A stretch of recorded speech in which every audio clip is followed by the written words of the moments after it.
Hey guys, welcome back to the channel. मैं हूं आपका दोस्त और होस्ट प्रिंस, और आज की इस वीडियो में हम बात करने वाले हैं क्वेश्चंस फॉर एक्सटर्नल एग्जाम के बारे में। अभी के टाइम पे सबसे ज़्यादा जो प्रॉब्लम आ रही है लोगों को, मतलब बैक टू बैक बच्चों के मुझे मैसेजेस आ रहे थे, डीएम्स आ रहे थे व्हाट्सएप पे, इंस्टाग्राम पे कि सर प्लीज़ एक्सटर्नल के बारे में कुछ बताओ। तो मैंने हमारे लास्ट क्लास में हमने इन चीज़ों को डिस्कस किया था, तो मैंने सोचा कि एक सेपरेट वीडियो बनाऊँ इसके लिए, यूट्यूब के लिए अपने। ठीक है। तो आज के इस वीडियो में हम लोग डिस्कस करने वाले mostly asked questions for external. सबसे ज़्यादा यही क्वेश्चन पूछे जाते हैं आपके एग्जाम में एक्सटर्नल ओरल के टाइम में। बहुत इंपॉर्टेंट क्वेश्चन, आपको हर एक क्वेश्चन का ध्यान रखना है। मैं अभी आपको डिस्कस करूंगा क्वेश्चन, साथ साथ मैं आपको बताऊंगा कि आपको उसके आंसर्स को कैसे देना है। तो आप बस ध्यान रखना, फास्ट फास्ट हम लोग जाएंगे। यहाँ पे मैं आपको लिख के कुछ चीज़ें नहीं बताने, मतलब मैं ओरली आपको बताऊंगा कि इस क्वेश्चन का जवाब आपको कैसे देना है। ठीक है। सबसे पहला क्वेश्चन जो बहुत ही कॉमन क्वेश्चन होता है, फीचर्स ऑफ एंड्रॉयड। उससे पहले हम ऐसे भी लोग पूछते हैं कि डिफाइन एंड्रॉयड। बहुत सारे लोग ऐसा बोलते हैं कि Android is a kind of programming language. No, गलत आंसर। ये एंड्रॉयड कोई भी प्रोग्रामिंग लैंग्वेज नहीं है। हम कई बार ऐसा बोलते हैं कि प्रोग्रामिंग विद एंड्रॉयड, ये नहीं होता। Android is an operating system. जैसे आपका विंडोज है वैसे ही आपका एंड्रॉयड है, सेम। कुछ भी यहाँ पे फर्क नहीं। जैसे आपका विंडोज है वैसे एंड्रॉयड है, जैसे उबंटू है वैसे एंड्रॉयड है। मतलब एंड्रॉयड एक ऑपरेटिंग सिस्टम है।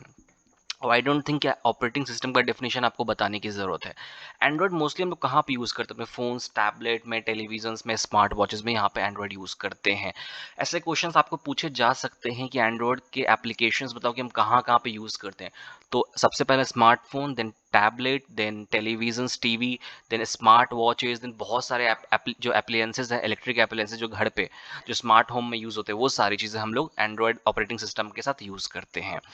नेक्स्ट क्वेश्चन में जाने से पहले एक छोटी सी रिक्वेस्ट है कि अगर आप इस चैनल पे नए हो तो चैनल को सब्सक्राइब करो, ताकि हमें भी थोड़ी मोटिवेशन मिले और अच्छी अच्छी वीडियोस बनाने के लिए। और इसके बाद मैं पाइथन के एक्सटर्नल क्वेश्चंस डालने वाला हूँ, सेमिनार्स लेने वाला हूँ, बहुत सारी चीज़ें होने वाली हैं। तो प्लीज़ चैनल को सब्सक्राइब करो ताकि आपको आने वाली सारी कंटेंट मिलते रहा करें। फीचर्स ऑफ एंड्रॉयड की बात करते हैं, बहुत ही सिंपल में। आपको सबसे पहला फीचर्स क्या होता है? Simple and easy to use, easy to programming. जो भी होता है कि हम यहाँ पे इसको ईजी टू यूज़ कर सकते हैं।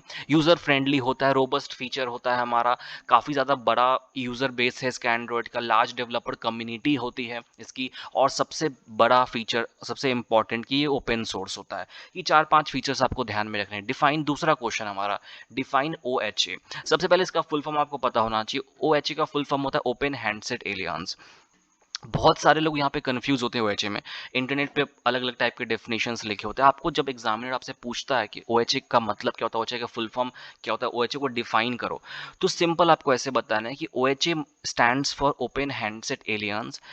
OHA is a sort of group of companies. ठीक है। बहुत सारे कंपनीज का एक ग्रुप है जो स्टैंडर्ड सेट करती है एंड्रॉयड इकोसिस्टम के लिए। फिर से मैं रिपीट कर रहा हूँ, ओएचए एक ग्रुप है बहुत सारी कंपनीज का जो स्टैंडर्ड सेट करती है मार्केट की। एंड्रॉयड का जो मार्केट है उसकी स्टैंडर्ड सेट करती, कौन सा वर्जन कब लॉन्च होगा, क्या प्राइस होगा, क्या प्राइस होना चाहिए, जो भी फ़ोन रेंजेस होते हैं, ये सारी चीज़ें कौन डिसाइड करता है? हमारा ओएचए डिसाइड करता है।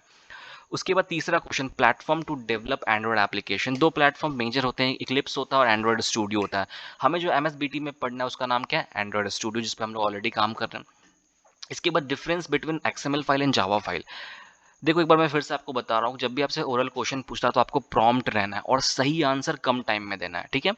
तो difference between XML file and Java files तुरंत आपको बोलना है। जब भी हम कोई नया प्रोजेक्ट क्रिएट करते हैं तो एंड्रॉयड स्टूडियो में दो तरीके के फाइल क्रिएट होते हैं। एक होता है हमारा एक्सएमएल फाइल और जावा फाइल। इसके अलावा भी बहुत सारे फाइल्स क्रिएट होते हैं। एक्सएमएल फाइल का काम क्या होता है? एक्सएमएल फाइल के अंदर हमारे सारे यूआई कंट्रोल्स डालते हैं, यूजर इंटरफेस डिजाइन करते हैं। जो यूजर को दिखता है वो सारी कोडिंग हम लोग कहाँ पे करते हैं? एक्सएमएल फाइल के अंदर में करते हैं, जिसको हम लोग लेआउट फाइल भी बोलते हैं। और जावा फाइल में अपने सारे ऑपरेशंस को लिखते हैं, सारे लॉजिक्स को लिखते हैं कि उसके पीछे जो भी ऑपरेशंस हम परफॉर्म कर रहे हैं वो सारी चीज़ें हम लोग जावा फाइल में लिखते हैं। तो ये ऐसे आपको आंसर देना है। फिफ्थ क्वेश्चन हमारा, language supported by Android studio. कौन सा लैंग्वेज एंड्रॉयड स्टूडियो सपोर्ट करता है? जावा और कॉटलिन। याद रखना है आपको, जावा, कॉटलिन। हमें एमएसबीटी के सिलेबस में हमने जावा पे प्रोग्रामिंग की है, कॉटलिन मुझे भी नहीं आता है, टू बी वेरी ऑनेस्ट। तो मैं कॉटलिन के बारे में आपको ज़्यादा बता नहीं सकता यहाँ पे। बट जावा के मैं बता सकता हूँ कि जावा में जो एंड्रॉयड की कोडिंग होती है वो जो सेम है, जैसे हम लोग जावा पढ़ते थे वैसा ही सेम जावा यहाँ पे भी है। इनफैक्ट उससे भी ईजी जावा यहाँ पे। लेयर्स ऑफ एंड्रॉयड आर्किटेक्चर बहुत इंपॉर्टेंट है कि आपको लेयर्स ध्यान में होनी चाहिए, कौन कौन से लेयर्स होते हैं। सबसे पहला जैसे लिनक्स कर्नल होता है, जहाँ पे हमारे सारे ड्राइवर्स मौजूद होते हैं। अब आपसे एग्जामिनर ऐसा क्वेश्चन पूछ सकता है कि ड्राइवर्स का मतलब क्या होता है। तो ड्राइवर्स का मतलब है जब भी हम अपने एंड्रॉयड डिवाइस में जितने भी हमारे हार्डवेयर डिवाइस होते हैं, जैसे कैमरा हो गया, एलईडी स्क्रीन हो गई, बैटरी हो गया, इन सबको सॉफ्टवेयर के साथ कनेक्ट करने के लिए हमें एक प्रोग्राम की जरूरत पड़ती है, जिसको हम लोग बोलते हैं ड्राइवर्स, जिसको हम लोग बोलते हैं स्मॉल मॉड्यूल। उसी को हम लोग ड्राइवर प्रोग्राम भी बोलते हैं। तो सबसे बॉटम लेयर होता है लिनक्स कर्नल, उसके बाद हमारा होता है लाइब्रेरी, जिसमें हमारी सारी लाइब्रेरीज मौजूद होती है, जैसे SQL light library, SSL libraries. उसकी जस्ट एक साथ उसी के अंदर होता है हमारा एंड्रॉयड रन टाइम, जिसके अंदर हमारा सबसे इंपॉर्टेंट कंपोनेंट होता है एंड्रॉयड का, जिसको हम लोग बोलते हैं डाल्विक वर्चुअल मशीन। आगे हम लोग देखेंगे डाल्विक वर्चुअल मशीन क्या होता है। अभी के लिए समझ जाओ कि उसके अंदर डाल्विक वर्चुअल मशीन और हमारा कोड लाइब्रेरीज होती है। उसके ऊपर आता है हमारा एप्लीकेशन फ्रेमवर्क, जहाँ पे हमारे सारे एक्टिविटी मैनेजर्स होते हैं। एक्टिविटी मैनेजर का काम क्या होता है कि जितनी भी चीज़ें आपको प्रोग्रामिंग में, जितनी भी आप टेक्नोलॉजी, जितनी भी प्रॉपर्टीज आप यूज़ करो अपने एंड्रॉयड स्टूडियो में, उन सबको सपोर्ट करने के लिए प्रोग्राम। उसके टॉप लेयर में होता है एप्लीकेशन। एप्लीकेशन में आपके सारे applications, home, contactors, about, gallery, ये सारी चीज़ें, ब्राउजर, ये सारी चीज़ें एप्लीकेशंस में होती हैं। उसके बाद Dalvik virtual machine. Dalvik virtual machine क्या होता है? जैसे हमने जावा में पढ़ा था, जावा में जावा वर्चुअल मशीन। जब ये क्वेश्चन आपसे पूछेंगे आपके एक्सटर्नल, सिंपल बताना है, just like Java virtual machine and Dalvik virtual machine is efficiently designed for only Android devices। Java virtual machine जो था वो काफ़ी बल्कि था, वो बड़े बड़े सॉफ्टवेयर के लिए हम लोग यूज़ करते थे, बट डाल्विक वर्चुअल मशीन को स्पेशली बनाया गया है एंड्रॉयड डिवाइस के लिए, एंड्रॉयड डिवाइस को एक वर्चुअल एनवायरनमेंट प्रोवाइड करने के लिए। ये इसका हमारे वर्चुअल मशीन का काम क्या होता है कि हमारे सोर्स कोड को एग्जीक्यूटेबल फाइल में कन्वर्ट करने का। आपको एकदम एग्जैक्ट यही आंसर देना, एकदम प्रॉम्प्ट आंसर जो बेस्ट हो, ठीक है। हमारे देखो ये आंसर कहीं नहीं लिखा है इंटरनेट पे, मैं आपको बता रहा हूँ। वर्चुअल मशीन का काम क्या होता है कि आपके सोर्स कोड को एग्जीक्यूटेबल फाइल में कन्वर्ट करने का। अब जो बहुत ही सिंपल लैंग्वेज में है कि सोर्स कोड को एग्जीक्यूटेबल फाइल में कन्वर्ट करने का काम। जावा वर्चुअल मशीन का भी सेम काम था कि आपके डॉट बाइट कोड को पहले डॉट क्लास में कन्वर्ट करता था। डाल्विक वर्चुअल मशीन का भी सेम काम होता है, डॉट क्लास फाइल को डॉट डी फाइल में कन्वर्ट करता है, डॉट डी के बाद डॉट एपीके में कन्वर्ट करता है। याद रखो, गूगल पे सर्च करो डाल्विक वर्चुअल मशीन की प्रोसेस, आपको आ जाएगी। मैं आपको बता देता हूँ, बाइट कोड के बाद dot class file, then dot class के बाद dot D file, dot D के बाद हमारा डॉट एपीके फाइल। सिंपल है। इसके बाद हमारा क्वेश्चन आता है Android virtual device. Virtual device का मतलब, वर्चुअल डिवाइस और इमुलेटर सेम चीज़ है। वर्चुअल डिवाइस का मतलब ये होता है कि आपके पास एक एनवायरनमेंट है, एनवायरनमेंट ए, और आपके पास एक एनवायरनमेंट है, एनवायरनमेंट बी। अगर आपको एनवायरनमेंट बी को एनवायरनमेंट ए के अंदर यूज़ करना, तो आप कैसे करोगे? आप एनवायरनमेंट बी का एक क्लोन बनाओगे और उसको एनवायरनमेंट ए के अंदर डालोगे। उसी को हम लोग बोलते हैं वर्चुअल डिवाइस। आप अपने आप अपने विंडोज़ को आप अपने विंडोज़ ऑपरेटिंग सिस्टम के अंदर एंड्रॉयड ऑपरेटिंग सिस्टम को यूज़ करते हो। इसके लिए हमें एक अपने फ़ोन का एक क्लोन डिवाइस बनाना पड़ता है, उसी को हम लोग बोलते हैं वर्चुअल डिवाइस। जो रियल डिवाइस तो नहीं होती है हमारी, बट सारा फंक्शंस उसमें रियल डिवाइस का ही होता है, उसको हम लोग वर्चुअल डिवाइस बोलते हैं। उसी को हम लोग इमुलेटर्स भी बोलते हैं। Is a clone of your real device. Real Android phone is nothing but a emulator. AVD manager क्या होता है? एवीडी मैनेजर का मतलब होता है, AVD manager is a kind of tool which is use to create virtual devices for Android studio, ठीक है। AVD manager एक एंड्रॉयड स्टूडियो में एक टूल का नाम है, जिसकी मदद से हम लोग इमुलेटर्स को क्रिएट करते हैं। किसी भी फोन का आप इमुलेटर क्रिएट कर सकते हो। आपको क्या करना है? आपको सिंपल टूल पे जाना है, टूल के बाद एवीडी मैनेजर पे जाना है, एवीडी मैनेजर में जाके अपने फ़ोन की कैटेगरी को सिलेक्ट करना है और चूज़ करना है, फिनिश करना, आपकी इमुलेटर तैयार हो जाती है बनके, ठीक है। Next question, how to build an APK for your project. APK कैसे क्रिएट करते हैं? सबसे पहले टूल बार में जाना है, ऊपर बिल्ड का ऑप्शन रहेगा, बिल्ड पे जाओ, नीचे रहेगा बिल्ड बंडल्स और slash build APK. Single click में आपकी एपीके कन्वर्ट हो जाती है। Define DX compiler. DX compiler Dalvik virtual machine का अपना सेप इंडिविजुअल कंपाइलर है, जिसका काम ये होता है कि डॉट क्लास फाइल को डॉट डीएक्स फाइल में कन्वर्ट करने का। Use of manifest file. 13th question हमारी, use of manifest file. Manifest file का काम क्या होता है? हमारे सारे परमिशंस मैनिफेस्ट फाइल में होते हैं। अगर आपको हार्डवेयर यूज करना है, अगर आपको इंटरनेट परमिशंस चाहिए, तो सारे परमिशंस हमारे कहाँ पे होंगे? मैनिफेस्ट फाइल में होंगे। Use of layout files. Layout files में हमारे सारे एक्सएमएल फाइल होते हैं, मतलब हमारे जितने भी यूजर इंटरफेस के फाइल है, जो आप यूजर इंटरफेस बना रहे हो, जितने भी यूआई कंट्रोल्स आप यूज कर रहे हो, जैसे टेक्स्ट व्यू, बटन, वो सब हमारे लेआउट फाइल के अंदर होते हैं। यूज़ ऑफ जावा फाइल, जैसे मैंने पहले बताया कि सारे ऑपरेशन, सारे लॉजिक हमारे जावा फाइल के अंदर लिखे होते हैं। Use of values file. Values file में हमारे 3 अलग अलग फाइल्स होते हैं, जैसे स्ट्रिंग फाइल, स्टाइल फाइल और कलर्स फाइल। मतलब हमारे सारे कलर्स यहाँ पे मौजूद होते हैं, हमारी सारी स्ट्रिंग यहाँ पे मौजूद होती है, और हमारी सारे स्टाइल्स यहाँ पे, जैसे अलग अलग शेप बनाना हो तो यहाँ पे मौजूद होती है। जब आपको ऐसे क्वेश्चंस आते हैं तो आप एक्स्ट्रा में बता सकते हो कि सर जब ये सर जैसे हमें डिफ़ॉल्ट बटन मिलता है जो रेक्टेंगल शेप का होता है, अगर हमें उसका राउंड कॉर्नर करना है तो हम वैल्यूज़ में जाके स्टाइल के अंदर जाके चेंज करते हैं शेप को, ठीक है? एक्स्ट्रा में बता सकते हो आप। Use of Gradle script file, Gradle script में 2 तरीके के ग्रेडल स्क्रिप्ट होते हैं, एक होता है बिल्ड ग्रेडल, एक होता है प्रोजेक्ट लेवल ग्रेडल। दोनों ग्रेडल में आप डिपेंडेंसीज़ को ऐड करते हो, ठीक है? डिपेंडेंसीज़ का मतलब ये होता है कि अगर आप किसी थर्ड पार्टी को यूज़ करो तो उसकी पैकेजेज़ और उसके फंक्शंस आपको ऐड करने होंगे, तो उसके लिए हम लोग डिपेंडेंसीज ऐड करते हैं। 18th question, different type of UI controls, text view, edit text, button, check box, radio button, image view, ये सारी चीज़ें होती हैं हमारी यूआई कंट्रोल्स में, जिसका मदद से हम एक यूज़र इंटरफेस बनाते हैं। Difference between text view and edit text simple है। टेक्स्ट व्यू क्या करता है, एक स्टैटिक टेक्स्ट को रिप्रेजेंट करता है, जैसे कोई भी डेटा, कोई भी टेक्स्ट, जैसे ये आपको दिख रहा है स्क्रीन पे, ये हम टेक्स्ट व्यू से डाल सकते हैं। और एडिट टेक्स्ट क्या होता है, यूज़र से इनपुट लेने के लिए हम एक हम टेक्स्ट बॉक्स बनाते हैं जिसमें हम यूज़र से इनपुट लेते हैं। हाउ टू डिक्लेयर बटन, कैसे बटन को डिक्लेयर करना है, सिंपल है, बटन का टैग ओपन करो, उसके अंदर लेआउट, हाइट, विड्थ सेट करो।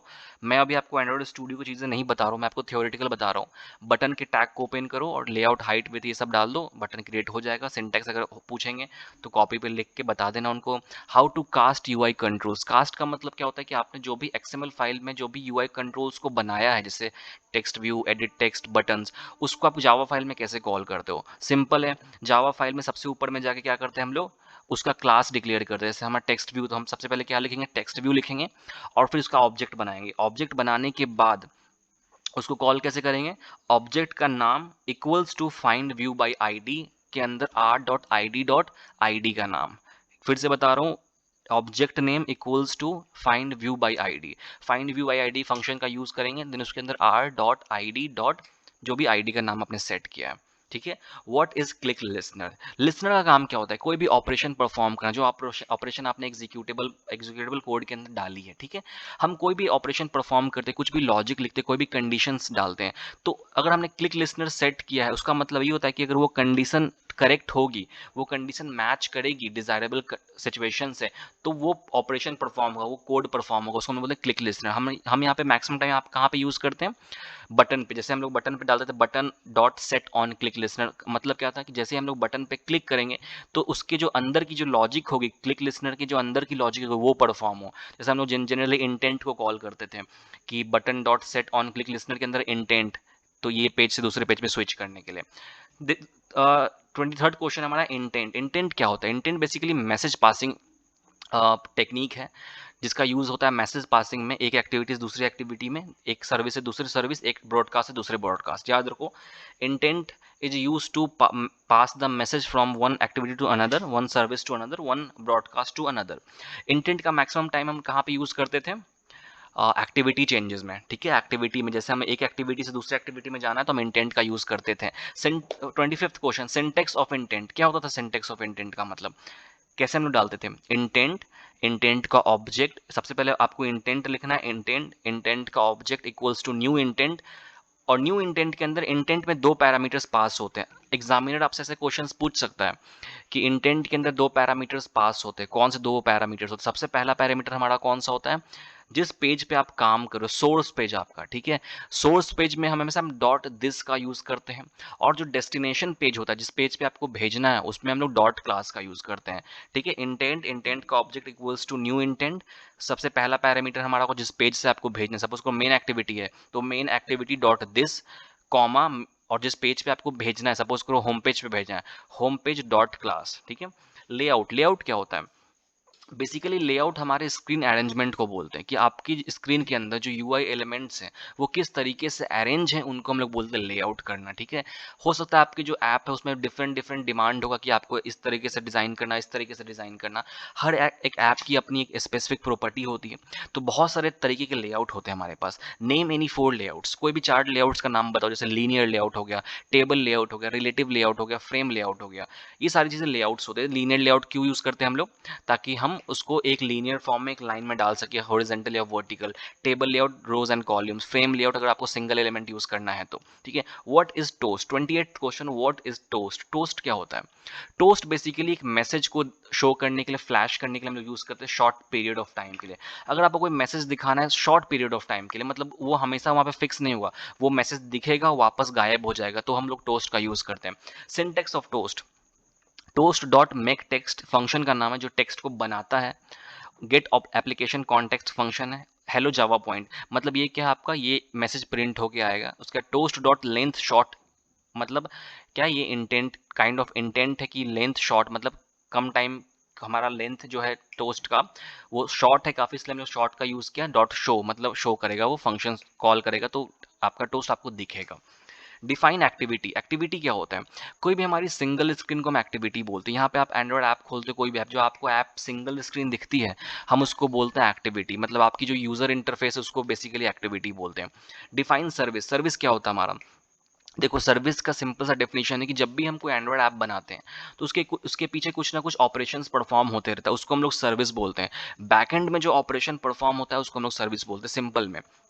What is fragment, 33 question, what is fragment, fragment क्या होता है हमारा, देखो यार फ्रेगमेंट का सिंपल सा मतलब है फ्रेगमेंट इज ऑल्सो कॉल्ड सब एक्टिविटी। एक्टिविटी क्या होती है आपकी सिंगल स्क्रीन, बट कई बार ऐसा होता है कि हमें एक स्क्रीन के अंदर दो तीन स्क्रीन दिखानी पड़ती है, तो हम यहाँ पे क्या यूज करते हैं, फ्रेगमेंट का यूज करते हैं, जो हमें ज्यादा मॉड्यूलर प्रोग्रामिंग करके देता है, ठीक है, मॉड्यूलर डिजाइन। इसका सबसे बड़ा और सबसे बेस्ट एग्जाम्पल आपके फोन के अंदर है। फोन पे व्हाट्सएप आप खोलते हो, ठीक है, सबसे पहले व्हाट्सएप खोलोगे तो ऊपर चैट करता है, तो सबसे पहले आपके होम स्क्रीन में सारे चैट्स आते हैं आपके, ठीक है। आप थोड़ा सा राइट स्वाइप करोगे तो क्या आएगा, स्टेटस आएगा, देन राइट स्वाइप करोगे तो क्या आएगा, कॉल्स का बटन आएगा, ठीक है। तो इसी को हम लोग फ्रेगमेंट बोलते हैं कि एक ही पेज के अंदर आपने तीन अलग अलग पेजेस बनाए हैं, इसको हम लोग बोलते हैं फ्रेगमेंट। ये आपकी टाइम को बचाता है, आपकी मेमोरी को बचाता है। ब्रॉडकास्ट रिसीवर, ब्रॉडकास्ट रिसीवर का काम ये होता है कि सारे नोटिफिकेशंस प्रोवाइड करना।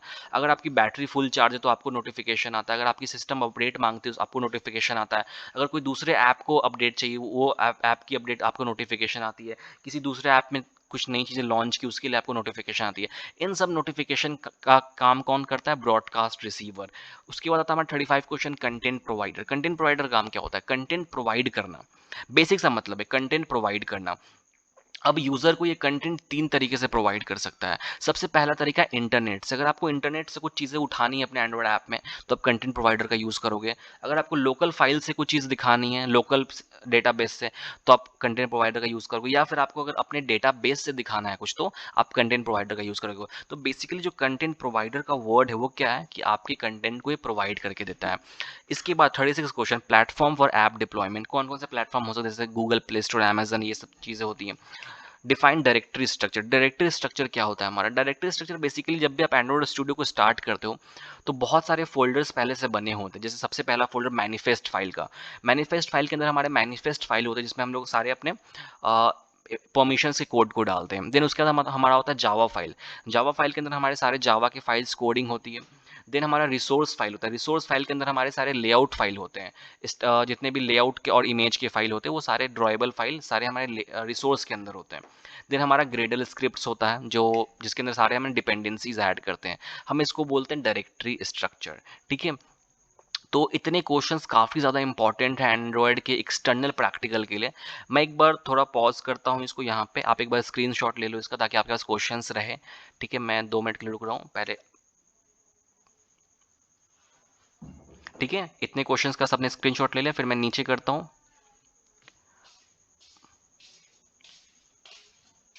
ठीक है। इतने क्वेश्चंस का सबने स्क्रीनशॉट ले लिया होगा आई गेस, फिर उसके बाद हम लोग इसका लेते हैं, ठीक है, इसका सब स्क्रीनशॉट ले लो, ठीक है। आई होप सबने स्क्रीनशॉट ले लिया होगा इंपॉर्टेंट क्वेश्चन का, बहुत ज़्यादा इंपॉर्टेंट क्वेश्चन है, ठीक है। हमने पहले इसको डिस्कस किया था अपने क्लास में। देखो यार एंड्रॉयड की जो एक्सटर्नल प्रैक्टिकल उसमें इससे बाहर के क्वेश्चंस बहुत कम चांस है आने के, आ सकता है मैं ऐसा नहीं बोल रहा हूँ, बट ये क्वेश्चंस आपको ध्यान में रखने हैं सारे क्वेश्चंस, ठीक है। एक बात मैं और बताता हूँ, एंड्रॉयड की जो एग्जाम होती है, कोई भी एग्जाम हमारी एमसीक्यू बेस्ड एग्जाम होती है, यहाँ पे आपको आपकी जो अप्रोच होनी चाहिए, जो 100% जो बच्चे लाते हैं हमारे क्लास के या फिर कोई भी, उनका अप्रोच ये होता है कि मैक्सिमम पॉसिबल क्वेश्चंस आपको पता होने चाहिए, कि आपके पास मैक्स टू मैक्स जितने क्वेश्चंस बन सकते हैं ना वो सारे क्वेश्चंस आपके पास पहले से होने चाहिए। तो जाके आपकी एग्जाम अच्छी जाती है, तो जाके आपको समझ में आता है कौन सी टॉपिक्स हमें क्या पढ़ना है, कैसे कैसे क्वेश्चंस बन सकते हैं।